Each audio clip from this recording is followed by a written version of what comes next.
wish we had more black leftists. Here now in a truly special debate. I'm so happy about this. Candace Owens, Blexit Movement founder and conservative commentator, and Cornel West, professor of philosophy at Harvard University and professor emeritus at Princeton. Dr. West, I also want to tell you, I really appreciate your coming on the show. You're an old-style liberal. I don't mean old and old. I mean, but you like debate and conversation, and I think that's just awesome. So thank you so much for joining us tonight. Thank you. Thank you for having me on. Absolutely. And I want to begin with a simple question, Dr. West. Are the president's policies, let's just focus now on his economic policies, are they helping the African-American community, in your view? No, I think that the statistics certainly look good through a narrow lens, so I give him credit in that regard. But we have to keep in mind that on the one hand, you still have grotesque wealth inequality, you have job insecurity, so many people who are working more than one job. We know many people who have withdrawn from the labor force are not counted at all. But I think the problem is, though, my dear sister, is that the president has a language that creates an atmosphere that is so xenophobic against black folk, Mexicans, Muslims. He rarely wants to stay in contact with their humanity. So when you look at the statistics, that's one thing. But when you create an atmosphere and an ambience of xenophobia, it reinforces the polarization, and therefore many black folk wouldn't even be able to connect the statistics that look good with the language, the atmosphere that feels so bad. And that cold-hearted, mean-spiritedness is something that cuts very, very deep in the spirit of people. Have you met him? Have you met him, Dr. West? Ever met the president? No, I've never had a conversation with my right-wing brother. I mean, you know, I've called him a gangster and a proto-fascist in terms of separation of power. But he's a human being. He's a human being, and I could, you know. I'm just saying this because, look, you and I don't agree a lot, but I actually really like you. I think I just like the fact that you're out there and you're advocating. I have no problem with it, and I wouldn't call you mean-spirited. We disagree, but I think if you actually were with the president, you might find that you could accomplish a lot together and you could do a lot together. I really believe that. He'll work with pretty much anybody, and that's what I found in my experience. So I'm just throwing that out there, Candace. But there is this tonality issue that people seize on with the president, and they always go back to Charlottesville. They always go back to this S-hole countries. Those are the two things they really seize upon, the travel ban. Those three things probably, for some, just wipe out any other accomplishment. Your reaction? Well, look, I think the president is doing something different. Definitely his tone is different because he tells the truth and he doesn't pander to black America. He hasn't offered us hot sauce. He's offered us jobs. That makes many people uncomfortable because they're from an era where race hustling is a business. They're used to telling black Americans that they're victims, writing books about victimhood, and that is no longer selling in America. And I just wanted to comment back on saying that xenophobia is something that black Americans are afraid of. Xenophobia means that you have a fear, Mr. West, of foreigners. Black Americans are not foreigners in this country. We are a piece of the American dream. We've earned a piece of this American dream, and we're getting tired of people telling us that we are somehow separate of it. I mean, that's really what I have to say. We're doing tremendous under this presidency. There is no candidate that is offering anything on the left to counter what Trump has offered. They're just offering more rhetoric, more fear-mongering, and unfortunately, time is up on this narrative. We are ready to move on and embrace our futures. Oh, Dr. West, go ahead. If I can come straight, I mean, first, xenophobia in the generic sense means the fear of other. And black folk have been other, the enslaved, Jim Crow, Jane Crow, and so forth. So if you want to, the narrow understanding is just foreigner, but it's the other. Those who have been otherized, those who have been marginalized in this sense. But think of when you call my dear sister Maxine Waters low IQ. She does have a low IQ. That's vicious. That's a fact. You said what? That is a fact. If she took an IQ exam, you would find out that Maxine Waters had a very low IQ. And I will push that challenge. It may not be nice, but it is truth. Okay. When he calls Brother Collin a son of a bitch, you see, this kind of language is ridiculous. I have never used that language. Not you. No, I'm talking about the president. I'm not talking about you, my sister. I'm talking about the president. Dr. West, look, the president called Brother Collin a son of a bitch. Okay, but I think that's a fact.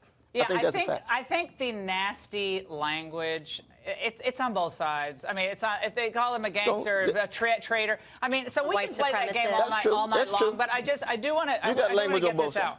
I want to get to this. The prevailing wisdom, I think Dr. West, highlighted this, is that race relations have deteriorated almost under this president. That's the thought. And that Obama was the great racial healer. Yet, in a new study by a pair of sociologists at UPenn, this is not some conservative outlet, they found that, quote, anti-black prejudice declined by a statistically insignificant degree between 2012 and 2016. But then after 2016, it took a sharp dive. There was also a general fall in anti-Hispanic prejudice, too. So, Professor West, to what do you attribute these findings? So prejudice is on the downswing, not on the upswing, at least in these first few years of Trump. Well, based on this particular study, I'd have to examine how they gather their evidence and so forth. But anti-Jewish attacks, anti-Muslim attacks, anti-Mexican attacks, and not just anti-black attacks, but also the police departments, the militarizing of the police departments, the withdrawal of the investigations when police do, in fact, shoot fellow citizens, whatever color they are, but disproportionately chocolate, disproportionately black and brown. Right, that was absolutely. Under Obama, like That's Ferguson true. and That's all true. That stuff, right? That's true. It's not just I'm just talking about continuities. I'm talking about continuities. Right. I do want to share this. This was a moment that I think, again, going back to what Candace has worked on and spoken about, and what Dr. West, I think you two could actually be happy about together. Happened at the White House, I think it was last month, and it was an event commemorating the First Step Act. Let's watch. And I really thank you for signing that bill. When y'all passed this, I could have fell through the floor. I'm an example of a woman who has been given a second chance in life. And it's an experience that I'll never forget. 2 months ago, I was in a prison cell, and I'm in the White House. Let's continue to make America great again. Now, Dr. West, I mean, I don't think they were feeling xenophobia or mean-spiritedness. I think they actually found a president who was willing to work with people who really didn't even like him and didn't think he was probably going to accomplish much. And it got almost no coverage. I think we played it on our show, maybe a few other places, but it didn't get any coverage. What's your reaction to seeing that? No, I think that's a very important attempt to zero in on this vicious policy in the last 40 years of mass incarceration, punitive attitudes toward those engaged in various kinds of crimes. I've been blessed to teach in prisons for 37 years. The Raw Way to Step program. I was just in Norfolk.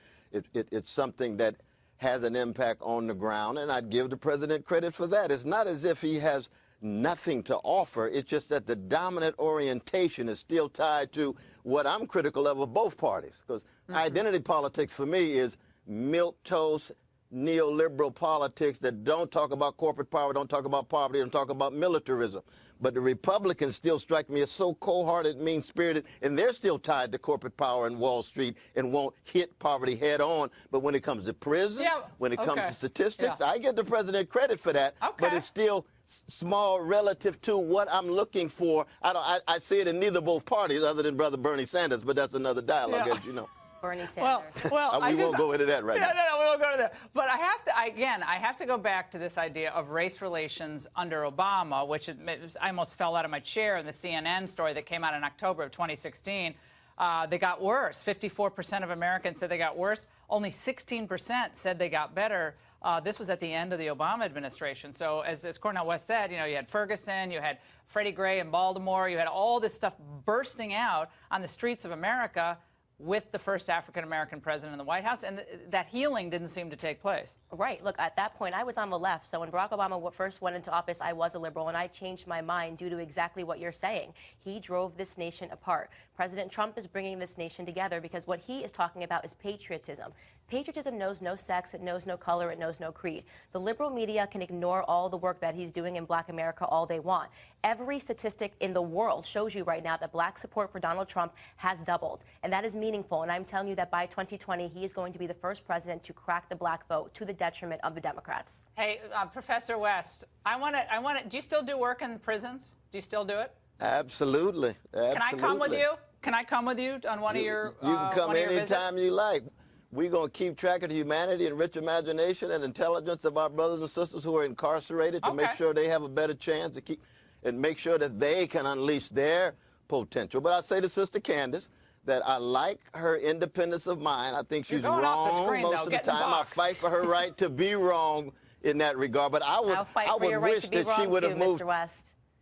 Absolutely, but I would have wished that you would have moved further to the left, because when you have a Black Lives Movement under a black president, Yeah. it's not going to be a matter of then moving to the Mr. right, West, where they have been using. socialism has already been tried in our community. It's been tried via welfare policies, and it has completely crippled the black community. It has completely That's crippled the not- black family via the No, welfare my dear policies. sister. You know that. So I had to creep all That's the not way to the right. And I have socialism. to tell Socialism you, is I'm happy power here. sharing. Socialism You know is not this is a fact. giving Black and liberals becoming go people conservative. dependent Black on conservatives programs. never It's go power liberal. sharing. Mr. West, I appreciate your time, but you know black liberals go conservative, but black conservatives never go liberal, and there's a reason for that. And You're on the side of truth. I would just add that Well, Wall I don't know. Street. Black people are complicated. Yeah. Black people are complicated. We We're go not back that and forth, but I wish complicated. we had more black leftists.